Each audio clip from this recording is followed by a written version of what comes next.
جادوگرنی کا انتقام۔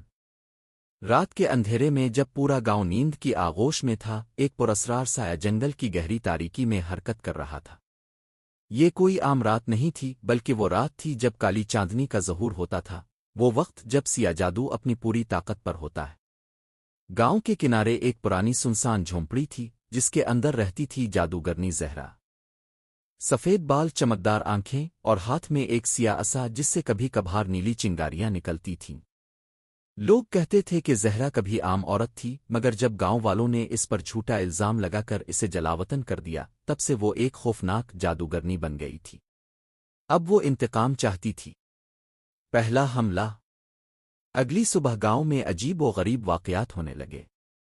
پانی کا رنگ سرخ ہو گیا، مویشی اچانک غائب ہونے لگے، اور درختوں کے سائے میں پراسرار سرگوشیاں سنائی دینے لگیں۔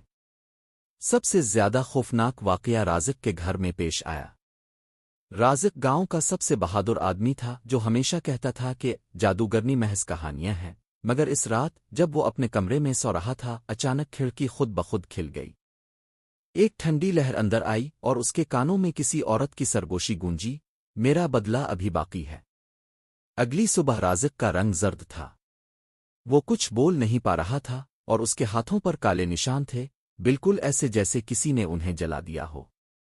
جادو کا کھیل۔ گاؤں کے بزرگوں نے فیصلہ کیا کہ وہ پیر سلیمان کے پاس جائیں، جو کالا جادو ختم کرنے کے ماہر تھے۔ وہ ایک پرانے منتر کے ذریعے زہرا کو روک سکتے تھے، مگر یہ آسان نہ تھا۔ پیر سلیمان نے کہا، یہ جادوگرنی کمزور نہیں، اسے روکنے کے لیے ہمیں اسے اس کی ہی دنیا میں شکست دینی ہوگی۔ حقیقت کا انکشاف۔ گاؤں کے نوجوان عمران نے ہمت کی اور زہرا کی جھونپڑی میں گھس گیا۔ اندر کا منظر خوفناک تھا، دیواروں پر خون سے بنے نشانات، چھت سے لٹکتی گڑیاں، اور درمیان میں ایک بڑی دیگ جس میں کالا دھواں اٹھ رہا تھا۔ مگر سب سے حیران کن چیز وہ پرانا خط تھا، جس میں لکھا تھا کہ زہرا بے قصور تھی۔ حقیقت سامنے آ چکی تھی۔ گاؤں والوں نے برسوں پہلے ایک معصوم عورت پر ظلم کیا تھا۔ عمران نے جب یہ حقیقت سب کو بتائی تو سب شرمندہ ہوئے۔ آخری جنگ۔ مگر زہرا اب رحم کرنے کو تیار نہ تھی۔ وہ گاؤں پر آخری وار کرنے والی تھی۔